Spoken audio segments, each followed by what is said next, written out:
Hey guys, this is Eric Young, and you're listening to Booking the Territory. Hey, this is Ring of Honor superstar Donovan Dijak, and you're listening to Booking the Territory Pro Wrestling Podcast.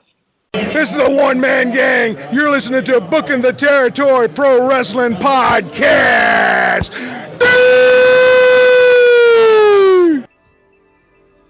This is Booking the Territory, a pro wrestling podcast hosted by Mike Mills, Hardbody Harper from Wildcat Sports and Entertainment, and the mentally irregular Doc Turner. This podcast is a mix of your topics and thoughts in the world of pro wrestling, along with interviews and discussions with current independent stars and your favorite stars from the past. And now, here's your host, Mike Mills. Thanks, everyone, for checking out this edition of Booking the Territory's Pro Wrestling Podcast on our YouTube channel. We appreciate you subscribing to the show and checking out our discussion with TNA and Impact Wrestling's Aiden OShea on this edition of Booking the Territory's Pro Wrestling Podcast on YouTube. I just want to say thanks to all of you who have clicked the play button and checked out the interview.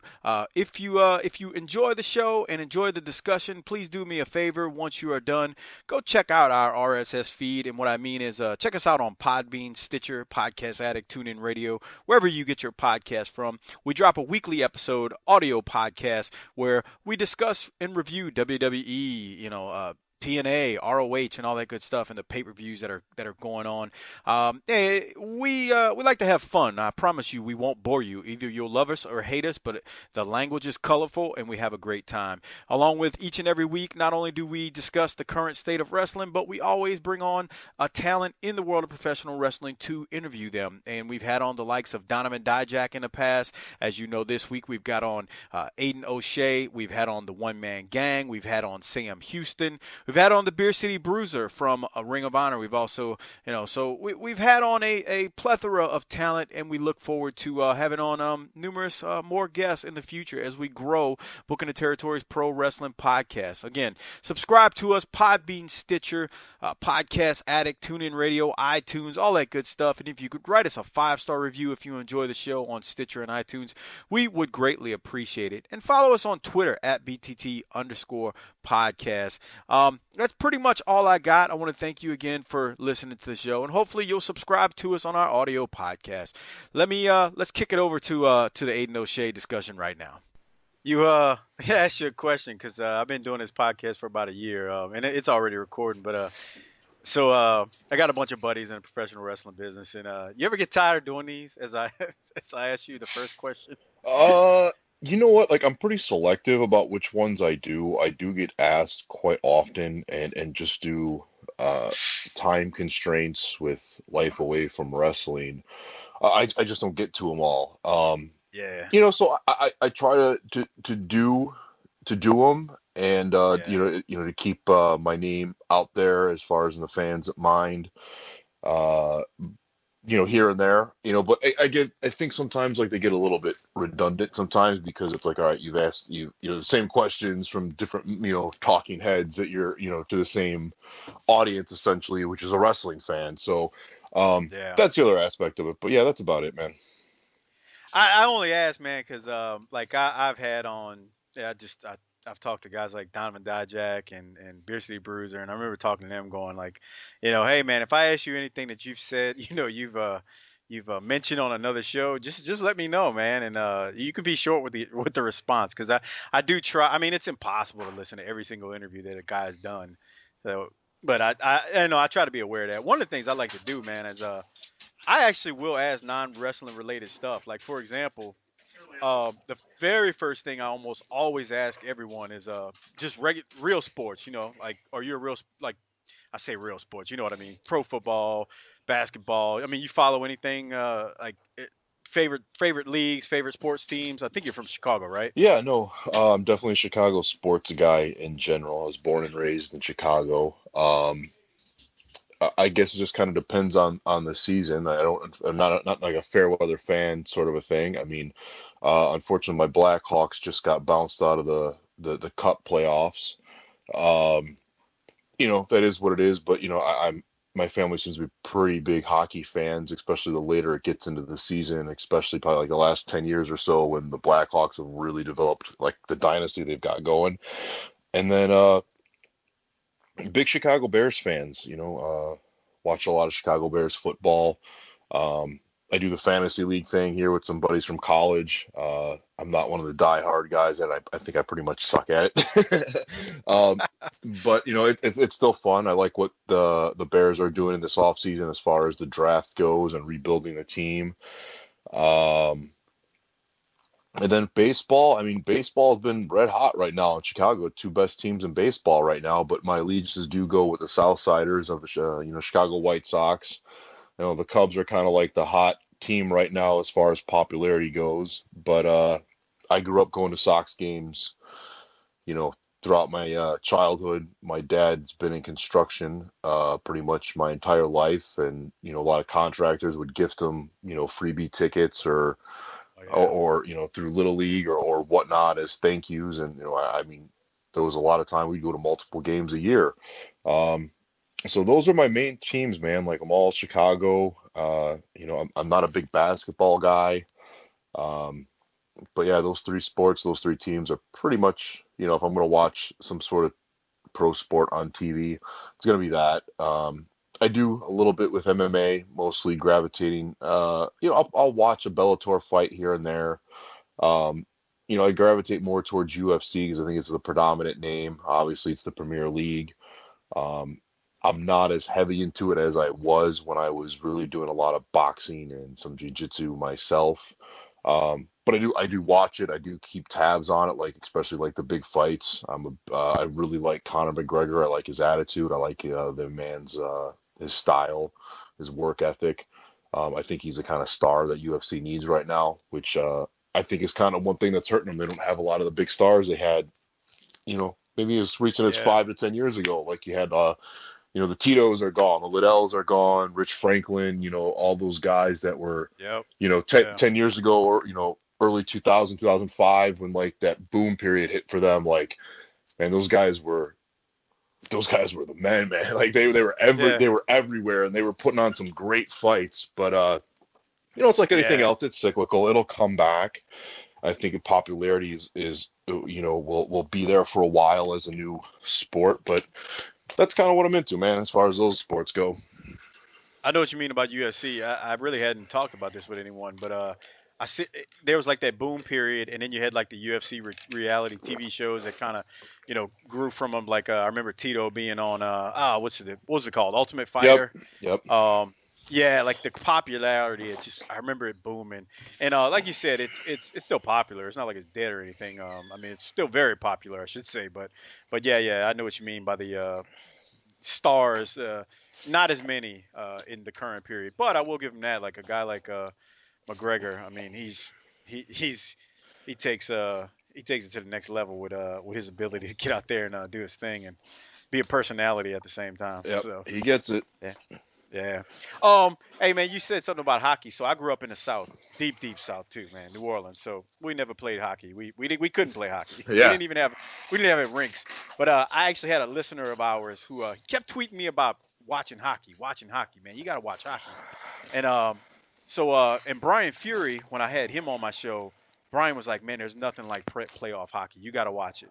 So I finally turned on some playoff hockey this year, and I was like, God, this is some good stuff, man. I should have got into this a long time ago. I don't know anything about the sport, though. So when you talk about the Blackhawks and you say, their dynasty and everything, and I'm still learning the rules because I'm 40 years old just discovering hockey, as crazy as that sounds. But, hey, man, you gotta reinvent yourself sometimes. But I will say this. It is a very entertaining sport. I'll be anxious to watch the season from, I won't say start to finish because I'm pretty busy with my kids' sports schedules, but I'd like to catch it from the beginning. I live in Dallas now, or just outside of Dallas, so I can watch the Stars here. But yeah, man, it's an entertaining sport. I got to give you credit on that one, man. I figured you might say the Blackhawks, but it's a good stuff. It's some good stuff. Yep, I agree. It's to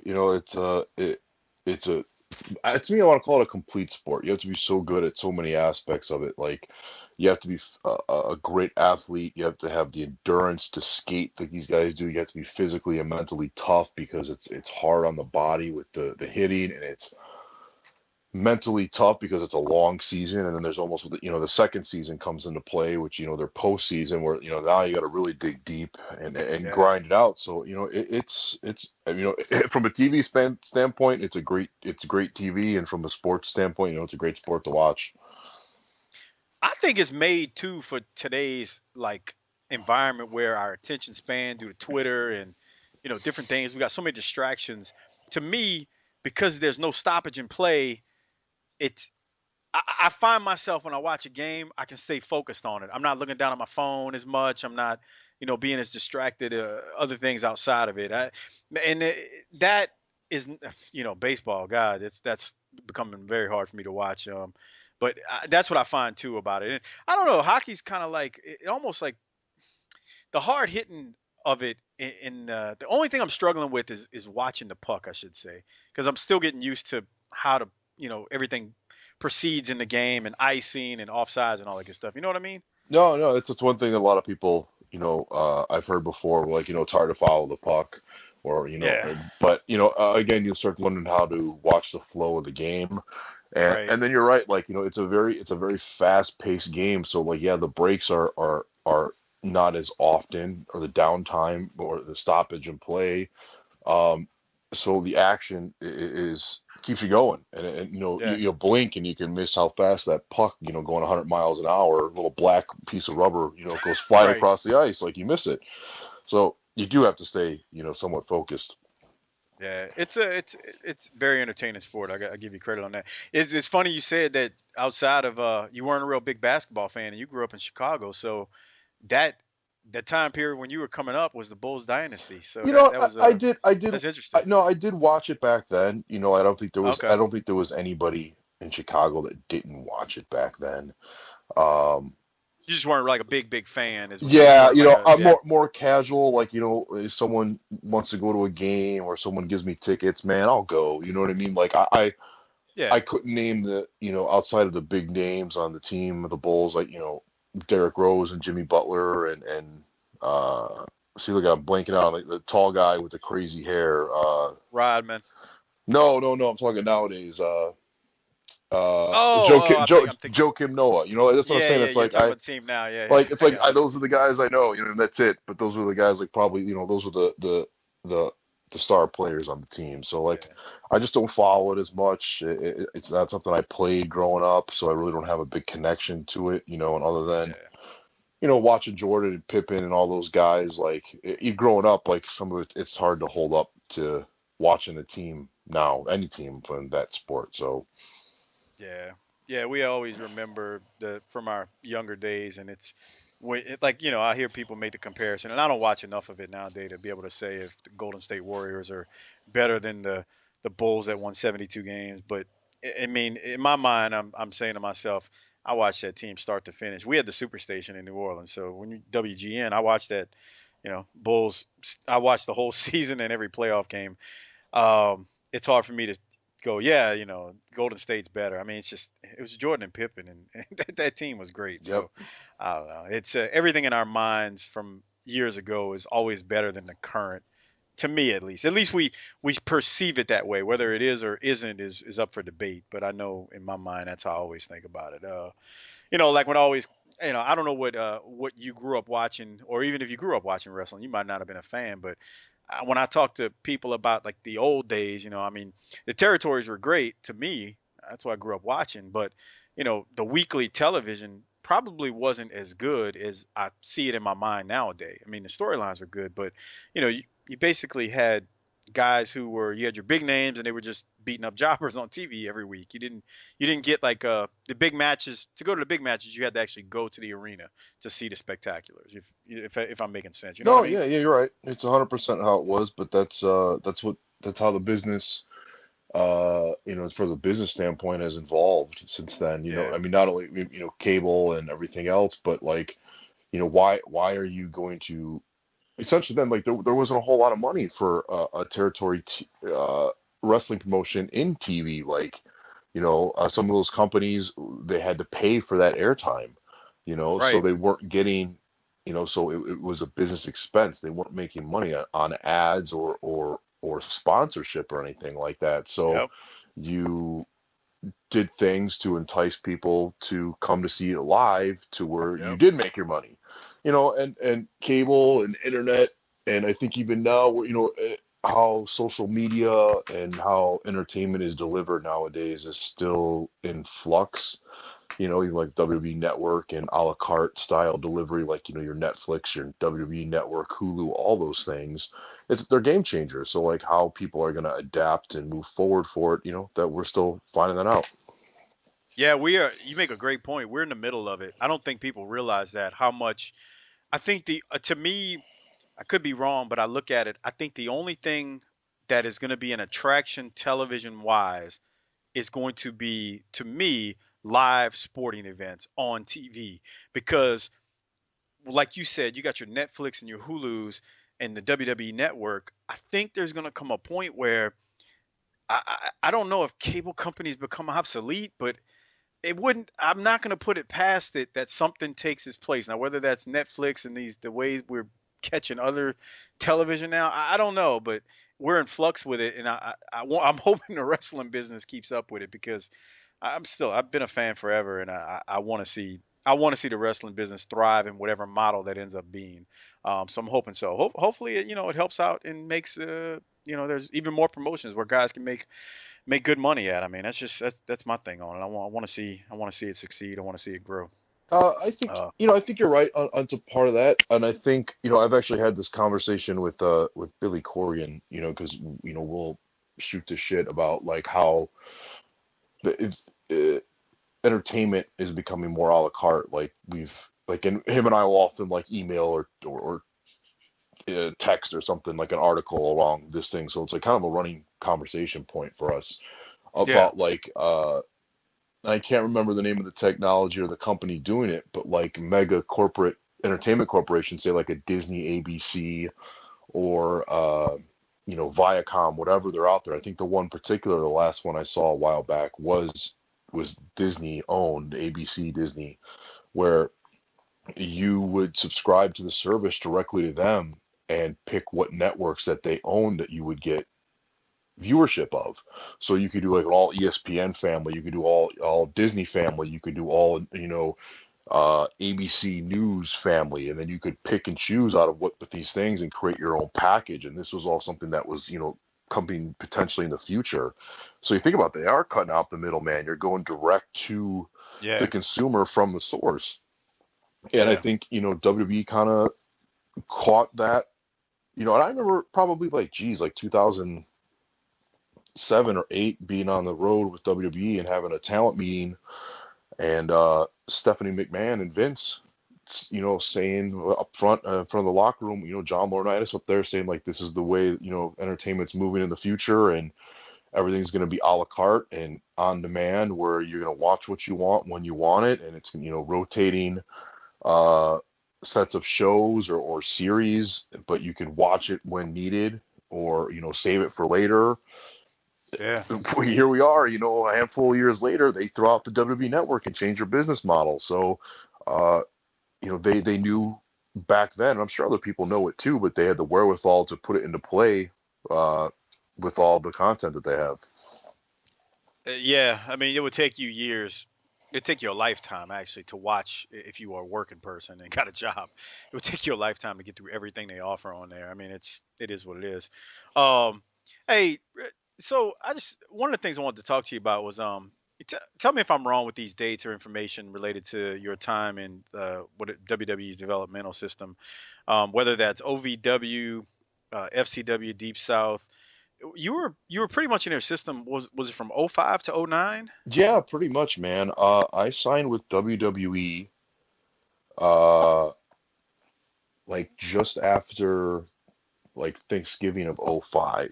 So it was unfortunately, like it was right after Eddie Guerrero's passing. So that's kind of like hallmarked into my head, because I was there that day, and then they asked me to come back like a following week, and took a harder look at me, and then they offered me a contract. Yeah, I started in Deep South January 2000, just after the holidays, January 2006. I was there until they severed ties with them. They bumped me to OVW for about a year, That's what I thought. and I was there. And you were the only one to hold like the Deep South and OVW titles together or something. Yeah, well, yeah, Isn't there some trivia question yeah, involved yeah, with that? yeah. Like I think that's what it's like. My own little, I jokingly say it's my own little piece of wrestling history. I think I was the last OVW WWE contracted OVW champion of there and Deep South, I think is what it was. So I Gotcha. helped, it was like this little tidbit, you know what I mean? I think actually Mike Bucci Nova actually is the one who realized that and was like, "Do you realize that?" And I was like, "Okay," it was like one of those things like Yeah. it's cool, but you know what I mean? It's like a little trivia tidbit, like, did you know? Right. But yeah, I was in OVW then until they severed ties there. They moved me to FCW when they really did the, I don't want to say the launched it because guys were there, but then they just went with the one developmental area. They kind of had like a hard launch, if you want to call it that. And then Yeah. I was there until my release, which was about officially wrapped up with them like June of 2009 or something like that. Okay. I've had on a few guys who've been in WWE system throughout the years. Michael Tarver, Tyrone Evans, Byron Wilcott. I think Byron's name there was Lennox McEnroe or something, FCW. They all talk about their time there. Man, like what was it like being in the system for you? And what I'm asking is like one of the things that caught my attention when I was doing some research, like because you were in three different you were in WWE system, but to me, from what I remember, like those are three different areas, three different things, like maybe different I don't know if it was different business models is the right term, but like there was differences between being in those three and you probably being a guy who was there for, a good length of time. I'm wondering if you saw or if I'm just imagining there was these differences. Oh, Um, I mean, yeah, no, man, there was definitely differences, big time. You had three separate companies that WWE was affiliated with. WWE didn't own these groups. So right, Jody Hamilton, the Assassin, owned and ran Deep South. Danny right, Davis owned and ran OVW, and then Steve Kern owned and ran FCW with the help of Dr. Tom. right. Um, so it wasn't like they have now where it's all underneath the WWE umbrella and it's all WWE funded and it's all WWE managed and resourced. It wasn't like that at all.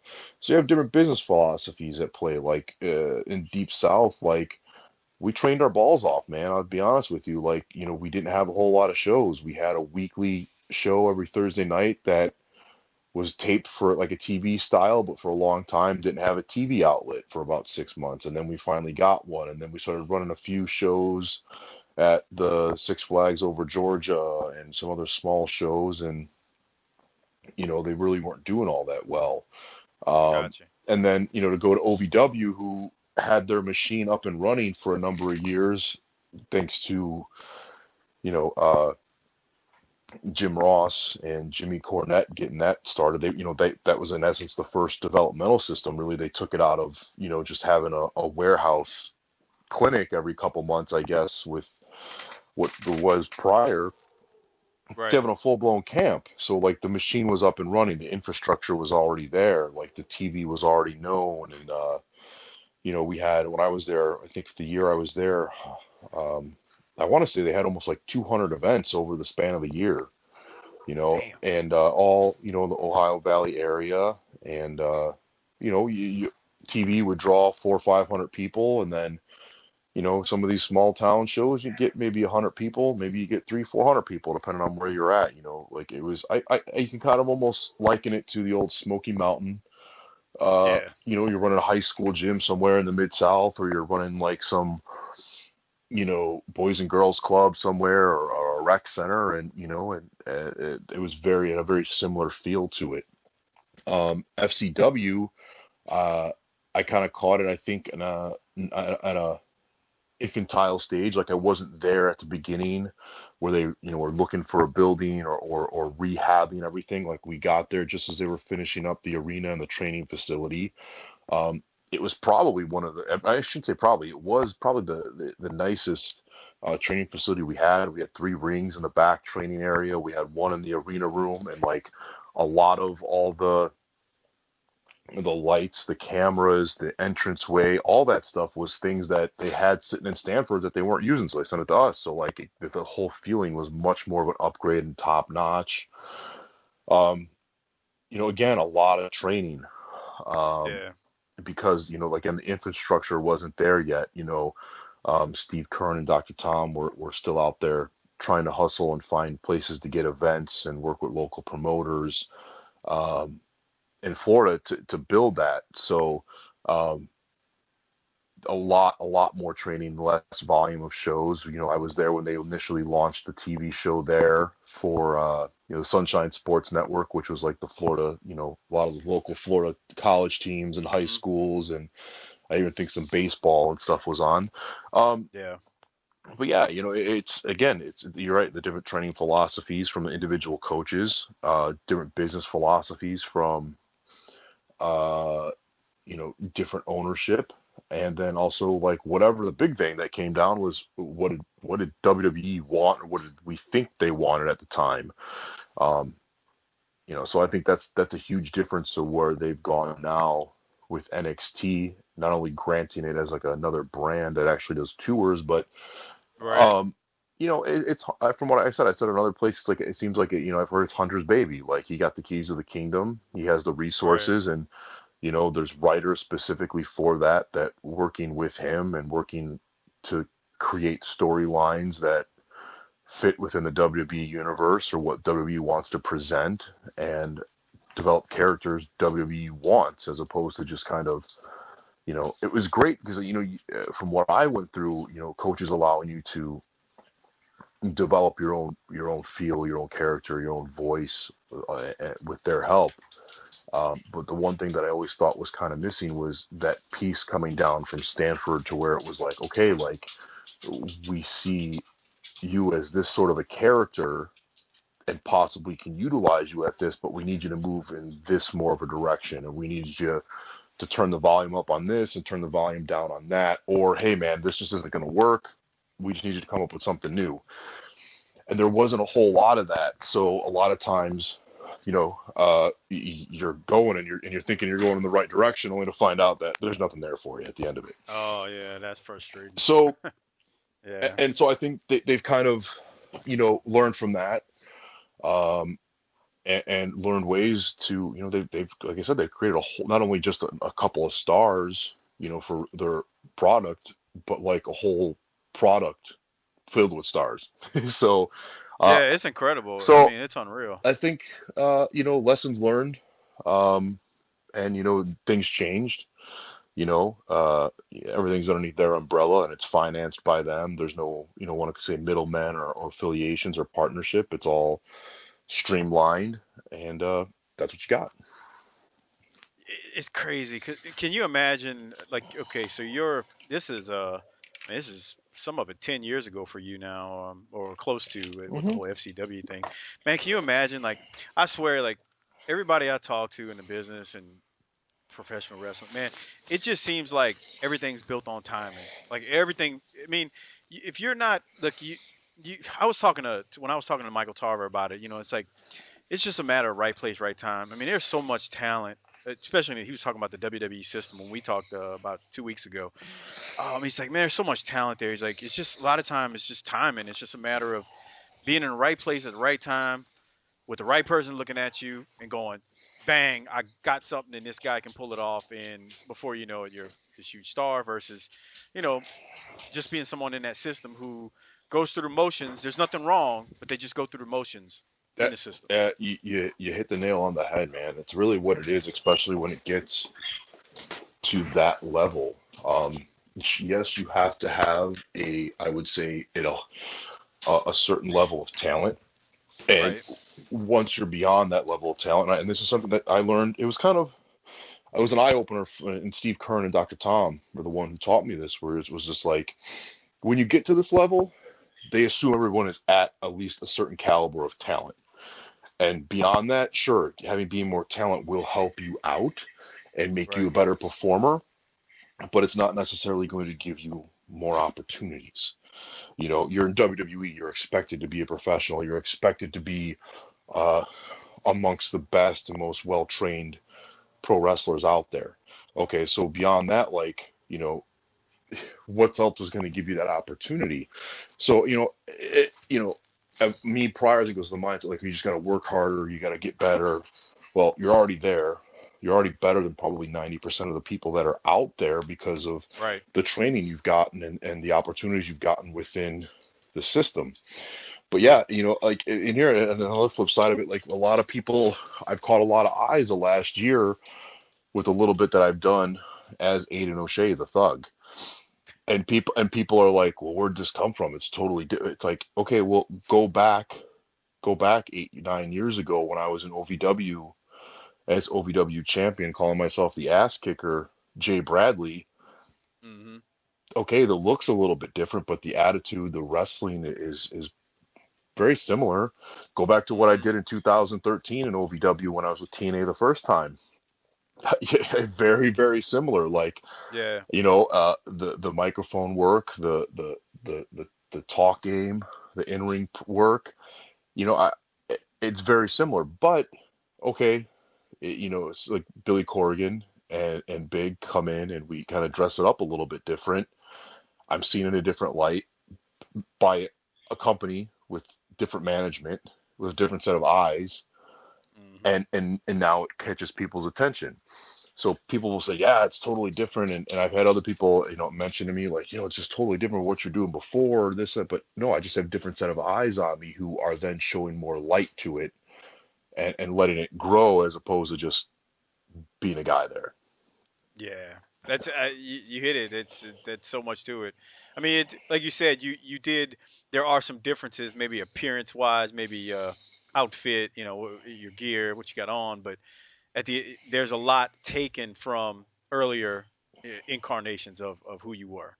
It's not like it's completely new. It's new, but it may look newer to some who don't know. It sounds like what you're saying. Yeah, no, that's exactly it. And it's like, like when I was there in 2013, I was part of the Bound for Glory series, and my directive, I got pulled into that, and Eric Bischoff, who was the head of the creative at the time, was just like, I see things for you in the future. You're in the mix, but right now, this is step one for you, and this is Bound for Glory tournament, so you're in there with the company's best talent. you Hmm. know, so you're a rookie. He goes, you're a rookie that I think could tear tree trunks out of the ground and hit people with it, but you're still a rookie. So this is, square one. And we'll get to the next step and the next step after the tournament and go that route. Okay, well, that's what you got. Like, I was perceived as a rookie. So, you know, I wasn't, I didn't get a whole lot of opportunity to show much more than that, because Right. that's what I was booked to be. So that's what I wrestled as, and that's what I became. Maybe I should have seized more of an opportunity to done more on my own, but again, I'm showing them I could play ball, by their rules. So, Yeah. unfortunately, things changed, and like we said, Yeah. it's timing and things changed, and uh, Eric left the company and Bruce Pritchard left the company. Big took over, and then we started seeing a lot of the changes that he's made in the last couple years to streamline TNA and to make it a more of a viable company internally and streamline the product.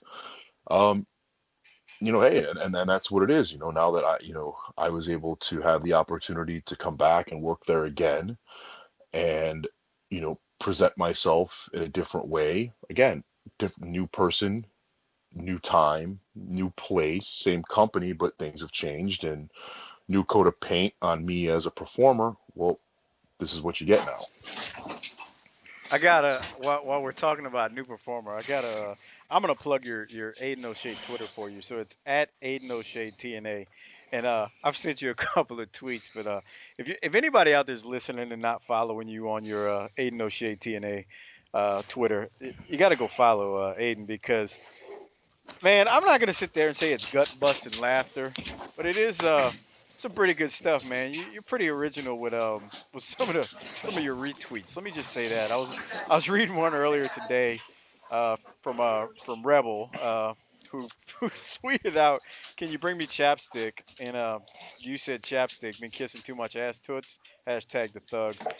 Um, Man, I don't know where you pull some of these things that you say out, but I just got to give you your props on it. Some of it's pretty damn good. Yeah, you know what? My take of it is, we'll go back to that a la carte aspect. I mean, I've always had like a very quick, sharp wit to me.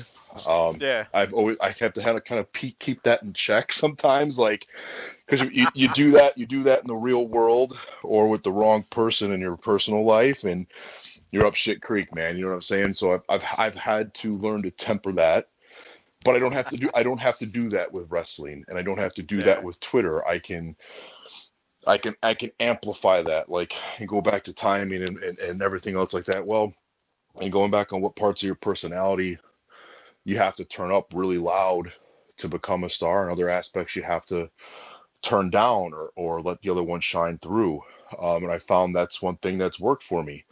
Um, so I can go ahead and be a little bit of uh, that thug and that little bit of a loose cannon and say what I Yeah. want on Twitter. And again, it goes back to what we talked about earlier of being like direct to the fan. Like I view it as a platform to let the wrestling fan get a taste of what I'm at or what Aiden O'Shea is all about. Yeah. And it's directly from talent, performer, wrestler to the fan. And yeah, and it's Rebel, it's Jade and I bantering back and forth, Oh or yeah, it's that's the other one. or Yeah. The or Jade ones are good too. or it's just me making fun of Shira and Grado and or whatever it is. But it's like it's the fans now understanding who Aiden O'Shea is and what the thug is all about. Regardless of not being on TV right now, so they're getting a taste of it, so they can understand it, uh, and that's just kind of my take on it, man. It's like I try to just, I'm gonna have fun with this. I'm gonna give these fans a taste of what Aiden the Thug is all about and what to expect out of him. Oh yeah, I don't blame you at all, man. It's good stuff. Is there so I mean I know you haven't been on for quite a while. Is there we're recording this on May 15th. I mean it's probably not going to air for another 2 or 3 weeks, but is there a time when you can be expected to be I mean I'm asking you that, and obviously if you did know and it was some kind of surprise, obviously you couldn't say, "Yeah, I'll be back on this date." But like, are there any plans that you could discuss? Let me You know ask what, that. man? I'll be 100% honest. Like I don't know. Um, Okay, that's and fair. I mean, I no, figured I'd ask. no, man, that's fine. I get asked probably at least once a day on Twitter when I'm gonna be back on Impact Wrestling. I would love to have the answer, and you go back to timing. Um, Yeah, I go back to what I just said a few minutes ago about Big John streamlining the company. He doesn't have an easy job, and I know there's a lot of armchair bookers out there, and someone like me who gets frustrated about being having to wait or being yeah, patient. But things change. There's things that at play that I'm not privy to as talent, and certainly no fan is privy to, yeah, about what goes on in any wrestling company. You have multiple things at play. Obviously the first thing that comes into play at any business is finances. You have you have a television partnership. You have ad partnership, sponsorship, ad time you're selling. You have international things on top of it with all these things. So now you're dealing with other markets. You have other commitments. You have a roster. I mean, I'm just throwing a roster number. You might be, I don't even know, like maybe 30, 35, 40 guys, yeah. that work for you. Now you have to manage a lot of egos and a lot of talent who are all trying to get to the same thing. And And the average fan does not does has they don't understand it. They turn on Monday Night Raw and they think they can book the territory. I mean, that's the name of my show, yeah, Booking the Territory. yeah, But they think they can book the territory, and it ain't that easy. It just no. doesn't work And, that way. and, and, you've only got roughly 90 minutes of actual TV time, a 2 hour program. The rest Right. is going to be ad time. So Yep. that's a lot, man. So you also, then you throw in the other aspects. You got guys coming in, you got guys leaving, you got guys upset, you got guys happy, you guys got fighting for more, you got guys being lazy or not pulling their weight. That's a lot to deal with for basically one man. Um, so it's Big John. Dixie oversees it all, and then you have the writers underneath John, Matt, and Dave, and Billy's in there in the mix too. I'm confident in saying that something. I'm sure something will happen soon. I think it's definitely what I want. I want to be a bigger part of the product. I think I definitely could, be used in multiple ways. I'm always trying to be proactive to create scenarios for myself.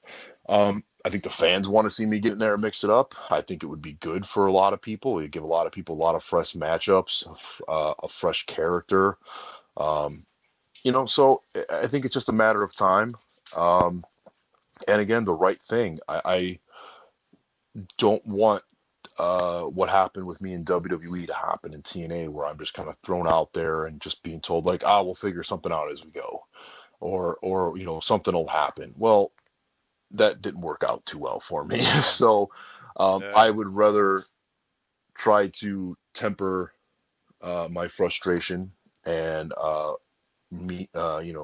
develop some more patience and just hopefully have a little bit of faith that it'll happen and something will pop and it'll be the right something at the right time. So then hopefully the fans will be entertained as well. Yeah, you nailed it. It goes back to timing. It's oh man, there's so many things that it's like the stars have to align. I mean, it's just part of it. And I say this about TNA. One of the things you hit it when you said fresh matchups, because I will say that one of the challenges that I see with WWE with having 3 hours of Raw and then 2 hours of SmackDown every single week, you got so much TV time that matchups can just start to overlap. Not overlap, but it can be stale because you got the same thing going on over and over. And it's actually good sometimes when a guy goes away for a little while and then comes back because he's fresh now. He's like, and you just made that point. When they do finally bring you back into the mix, it's fresh matchups. It's not the same thing. It's not something that they've seen over and over again on TV every single Tuesday night on Pop. So yeah, no, I hear you, man. I appreciate you answering that. I'm just curious more than anything. I think I've seen you retweet it a million times. People ask you when you're going to be back on. It's like, hey, and I'm imagining what you're thinking. I can't read your mind, but you're like, I really don't make those decisions. Yeah, trust me, man. Like if I made those decisions, it would have happened. But right. Again, I can either let frustration get to me, which maybe it has in the past, and I've had to deal with that and make amends and get over that aspect of it, or I can just kind of stay ready and do my thing and keep the fans interested and hopefully Dixie and Big and Billy decide to give me the keys to the kingdom someday and I can go play. Yeah, I mean you just work hard, and that's what you can hope for. Hopefully it works out. But hey, I know you got a lot going outside of wrestling too, based on just I don't know what it is, but I know you're like, man, I'm always tied up. But is there anything you want to plug, man? I don't want to take up too much of your time on a Sunday, man. Anything you want to plug? Anything you want to talk about? No, man, I'm doing I work in the fitness world outside of the wrestling one, so that keeps me active where I help maintain and run a gym facility, and then I coach various clients through different things on and off throughout the day. So I have long days. The only thing, obviously, Impact Wrestling on Pop every Tuesday night. It's whether you watch it on a DVR or you watch it as it's happening, what have you. I know I think I read something like TNA is going to be jumping on the Fight Network application for Impact replays and additional content. Like, just be a fan of the product, guys. You know what I mean? Like, support it.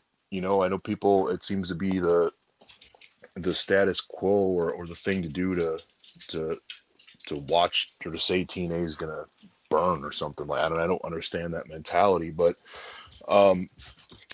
be a fan, just support it, watch it. You know what I mean? Like, I think this is probably one of the better locker rooms I've been a part of. There's just so much talent right now.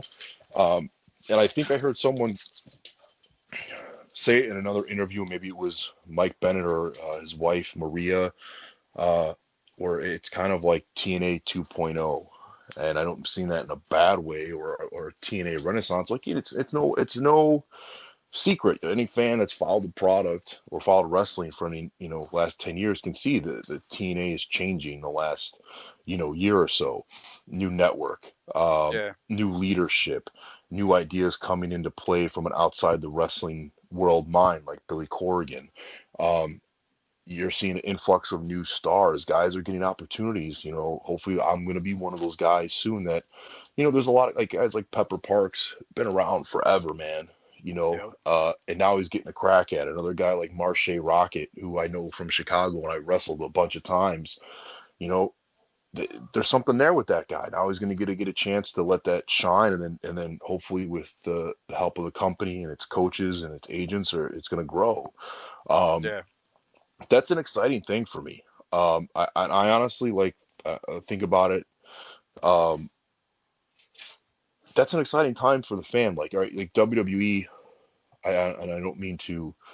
I'm not down talking anybody, but like I think wrestling in the last 10 years, people have come to expect a certain style of TV show or a certain style of match, or to follow, or almost formulaic, I guess. And that's in general, I think. Like Right. TNA is doing some different stuff right now. No one knows what kind of what kind of thing TNA is growing into, and that's kind of exciting. To where, as opposed to signing on maybe another, or turning on another product where you feel it's very similar, or it's similar guys, or it's the same old, or it's the same style match. Mm-hmm. You don't know what's going to evolve into. You've got an influx of new talent and new stars, guys who have been there but haven't been utilized much, or getting more of time to shine, or evolving into different things. And to me, as a talent, that's exciting. It's like, wow, what could you have more of an opportunity, I feel, for guys to grab the brass ring and really shine, because the company's changing, the company's evolving, the company's going through a little bit of a renaissance, if you want to call it that, where things are just different and new, and there's fresher ideas and there's new talent. That's an exciting thing to me. So I would just definitely plug, check it out, guys. Like, it's the wrestling has been, in my opinion, really, really high quality matches. The storylines are been on the up, and some of it's really, really good. I'm really digging what they're doing with the Decay. I really was, digging what stuff that Matt Hardy's been doing with Rebby. This Rockstar Spud is just, I think he's going to turn some heads lately, and he's going to continue to do so. That guy's unreal, man. I'm a fan of his. Rockstar Spud. Yep. He's unreal. I mean, he's for a guy his size, and I'm sure he's been told about his size a million times in wrestling.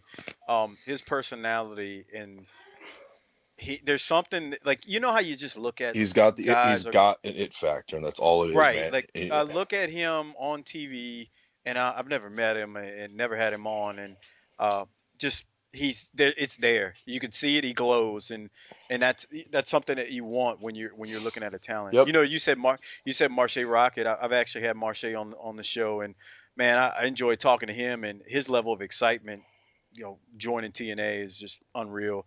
I actually I want to have more TNA talent on my show. It's funny. I've written TNA email trying to set up media correspondence, and I never get a response. But we talk about TNA a lot on our show, and I mean, there's things we may be a little critical of, but I will say this: for the most part, we have praised over and over again the Decay stuff. What they're doing, I don't think I've ever seen that in wrestling, and I've been watching wrestling for a very long time at 40 years old. No, it's similar. It's incredible. It's similar to things in the past, but it's new enough that it feels fresh, which I think is great. Right. Right. The only other thing that I'd want to plug is just, I'm a coach at Al Snow's Academy in London. The academy just started up a couple weeks ago. I think it was the first weekend of May or the last weekend in April. I don't know what the final or the student count is right now. Last I heard, they were hovering right around 80 students. Yeah, it's a 6,000 square foot facility in London. They've got 2 rings. They've got I think it's a 6 or an 8-sided ring. They've got, amateur wrestling mats. I've heard the talk that they're getting some, weight training equipment in there as well.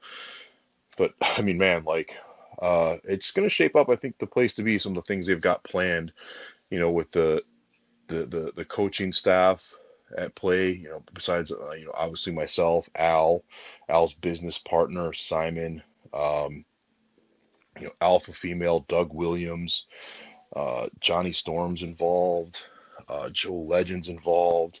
I think TNA is going to be sending on some other guys too over there, with the affiliation, and which is another huge thing. And they've got affiliations all over Europe, and then I'm sure there's going to be some coming, into the United States as well for their students to get experience, or to send coaches to help do clinics and whatnot. So I'm kind of excited about that. We're talking about me trying to go over there in the next couple months for a little bit of a short stay to just help run the facility and run classes. I think there's 2 class tiers right now as far as like beginner and intermediate, and I think there'll probably be some sort of an advanced class, in the future once guys get through those. And I'm kind of looking forward to that stage of aspect of my wrestling career where I can kind of, it'll help me stay sharp as far as what I do in the ring, but also pass on, the experiences and the knowledge that I got from, guys that I got to work with through all these companies or developmental, and Dr. Tom and Brad Armstrong or Al Snow, and I mean, got Norman Smiley, countless others, man. Like, I got to work with so many guys, and Arn Anderson and Finley, and all these guys, and get to be able to pass this on and help wrestling stay strong, or help guys learn the right way to do things and pass on the knowledge and the art. That's kind of a cool thing to me. Yeah, it's like, you give back to the things that you've picked up along the way, especially with your experience, having worked so many different places, and, coming through the WWE system. And I mean, I don't know how rare that is that you were in, Deep South, FCW, and OVW. I don't know if there's anybody else who can say that, but I mean, that's a lot, man, because there's so many different trainers along the way that, you pick up bits and pieces of things from, and being able to pass things like that on is positive. Yep, I agree 100%, man. Ada, you wanna plug your exact Twitters while we're at it? Yeah, man. You guys want to see how big of an asshole I can be, or how big of an asshole the thug is? Just follow me. It's Aiden OShea TNA, and it's AIDEN OSHEA TNA. I'm kind of on and off and interacting with various people throughout the day. I get tweeted a lot. I don't get to all of them or everyone. There's a few people I really like to pick on. There's a few people I try to stay away from. But like I said, I just use it as a way to give the wrestling fans a taste of what the thug's all about, and a way to interact with them. And I think that's one of the great things about wrestling. Anybody can go to a movie, anybody can read or not anybody, but most people can read a book, most people can watch a movie, most people can play a video game. But this is like, you get to interact with the characters you're watching or you're entertained by, and that's what I think one thing that makes wrestling really unique. One of the things that makes it fun. So yeah, give me a follow, man. Yeah, it's wrestling is unlike movies, man. Movies, you can go to a movie, you can get emotionally, entertained by it, and there's an emotional investment. But one thing about wrestling is you can actually interact with the guys and girls. So man, it's a good thing, man. But hey, I appreciate your time, Aiden, man. I know you live a busy schedule, so. And I know it took us a while to get together, but I appreciate it, man. Anytime you want to come on and plug anything, man, just let me know. I'd be more than happy to have you. And we've been at this for a little over a year now, so we're trying to make it grow. And we've added you to the great guests that we've had. I will send out some links to you, or once it hits in about 2 or 3 weeks, I'll make sure I tweet you out a few links, and I'll tag you in it if that's all right. Absolutely. But nah, man, anything else before you get out of here? No, man, I appreciate the time and the opportunity. Anytime. Well, look, man, you have a good rest of the weekend, and you take care, and thanks again. Take care, man. Hopefully you enjoyed my discussion with TNA and Impact Wrestling star Aiden OShea on this week's episode of Booking the Territory's Pro Wrestling Podcast on YouTube. Like I said, if you've enjoyed that one, we've got interviews with Donovan Dijak, Eric Young from NXT right now. Beer City Bruiser, Sam Houston from the old school days and territory days and had a short run at WWF. The one-man gang, legendary one-man gang. If you ask me, he deserves to be in the WWE Hall of Fame, but hey, that's yet to be seen. So if you've enjoyed this discussion, go check out some of our older ones and check out our weekly audio podcast on just about anywhere that you can find your podcast from. Hey, follow us on Twitter at BTT_podcast. Check us out on Facebook, facebook.com/booking the territory. And hey, we sell our t-shirts, as you could probably see while watching the video of this podcast. Go to TeePublic or just go to facebook.com, click the shop, facebook.com/booking the territory. Click the shop now button. It'll bring you to our t-shirt store. And if you use promo code SHIRTOID20, you'll get 20% off of your entire order, SHIRTOID20. If you got any questions about that, submit them over to bookingtheterritory@gmail.com. That's all I got. I want to say thanks again to all of you for tuning in to this week's episode as we grow the show. The YouTube page is still fairly new as we record this on June the 19th of 2016. So it's fairly new. Share it with your friends. Hopefully we'll get a couple of new subscribers. And like I said, thanks again for tuning into the episode. We'll catch you next time.